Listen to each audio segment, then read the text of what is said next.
ಆಳಂದ ಮತಕ್ಷೇತ್ರದಲ್ಲಿ ನಡೆದಿದೆ ಎನ್ನಲಾದಂಥ ಮತಗಳ್ಳತನ ಪ್ರಕರಣವನ್ನು ಸದ್ಯ SIT ಅಧಿಕಾರಿಗಳು ಚುರುಕುಗೊಳಿಸಿರ್ತಕ್ಕಂಥದ್ದು. SIT ಅಧಿಕಾರಿಗಳ ತನಿಖೆ ನಿನ್ನೆ ಬಹಳ ದೊಡ್ಡ ಮಟ್ಟದಲ್ಲಿ ದಾಳಿಯನ್ನು ಮಾಡಿತ್ತು. ಅದು ಮಾಜಿ ಶಾಸಕ ಸುಭಾಷ್ ಗುತ್ತೇದಾರ್ ಅವರ ಮನೆ ಮೇಲೆ ದಾಳಿ ಮಾಡಿತ್ತು. ಅಲ್ಲಿ ದಾಳಿ ಆಗ್ತಿದ್ದಂತೆ ಬಹುದೊಡ್ಡ ತಿರುವು ಸಿಕ್ಕಿರ್ತಕ್ಕಂಥದ್ದು ಇಡೀ ಕೇಸ್ಗೆ. ಆಳಂದ ಪಟ್ಟಣದಲ್ಲಿರ್ತಕ್ಕಂಥ ಅವರ ಮನೆ ಮುಂದೆ ದೊಡ್ಡ ಮಟ್ಟದ ದಾಖಲೆಗಳಿಗೆ ಬೆಂಕಿ ಹಚ್ಚಲಾಗಿತ್ತು. ಅಲ್ಲಿ ಬೆಂಕಿ ಹಚ್ಚಿದಂಥ ದಾಖಲೆಗಳನ್ನು ಈ ಅಮರ್ಜಾ ನದಿಗೆ ಎಸೆಯುವಂಥ ಕೆಲಸ ಮಾಡಿರ್ತಕ್ಕಂಥದ್ದು. ನಾವು ಖುದ್ದಾಗಿ ಈ ಒಂದು ಅಮರ್ಜಾ ನದಿಗೆ ಅಡ್ಡಲಾಗಿ ಕಟ್ಟಿರ್ತಕ್ಕಂಥ ಸೇತುವೆ ಮೇಲೆ ಇರ್ತಕ್ಕಂಥದ್ದು.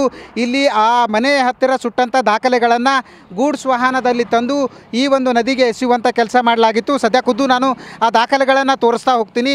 ಯಾವ ದಾಖಲೆಗಳನ್ನು ಬೆಂಕಿ ಹಚ್ಚಲಾಗಿತ್ತು ಅನ್ನೋದನ್ನು ನೋಡೋದಾದರೆ ಇಲ್ಲಿ ನಮಗೆ ಕಾಣಿಸಿರತಕ್ಕಂಥದ್ದು ಸ್ಪಷ್ಟವಾಗಿ ಇದು ಮತದಾರರ ಪಟ್ಟಿ ಅನ್ನೋದು ಗೋಚರವಾಗ್ತಾ ಇದೆ. ಯಾಕಂತಂದರೆ ನೀವು ಕೂಡ ದೃಶ್ಯದಲ್ಲಿ ನೋಡ್ಬೋದು, ಇದು ಸಾಮಾನ್ಯ ಜನರಿಗೂ ಕೂಡ ಗೊತ್ತಾಗುತ್ತೆ ಇದು ಮತದಾರರ ಪಟ್ಟಿ ಅಂತ. ಅದರಲ್ಲೂ ಕೂಡ ಡೇಟ್ ಕೂಡ ಮೆನ್ಷನ್ ಆಗಿದೆ.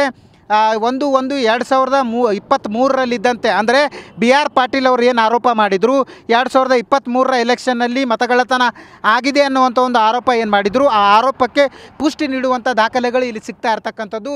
ಇಲ್ಲಿಂದ ಏನು ಅಂತಂದರೆ ಏನು ಗೂಡ್ಸ್ ವಾಹನದಲ್ಲಿ ಬಂದಂಥ ಕೆಲವರು ಈ ಒಂದು ಅಮರ್ಜಾ ನದಿಯ ಹಿನ್ನೀರಿಗೆ ಕಟ್ಟಿರ್ತಕ್ಕಂಥ ಆ ಸೇತುವೆ ಮೇಲಿಂದ ಈ ನದಿ ಹಿನ್ನೀರಿಗೆ ಎಸೆಯುವಂಥ ಕೆಲಸಕ್ಕೆ ಕೈ ಹಾಕಿದರು. ಈ ನದಿ ನೀರಿಗೆ ಸಾಕಷ್ಟು ದಾಖಲೆಗಳನ್ನು ಎಸೆದಿದ್ರು.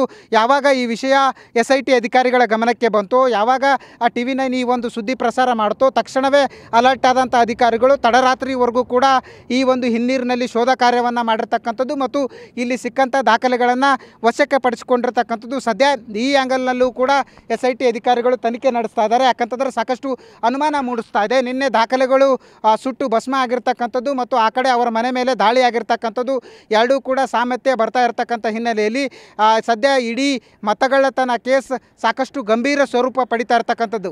ಕ್ಯಾಮ್ರಾ ಪರ್ಸನ್ ವಿಜಯ್ ಜೊತೆ ದತ್ತಾತ್ರೇಯ ಪಾಟೀಲ್, TV9 ಕಲಬುರಗಿ.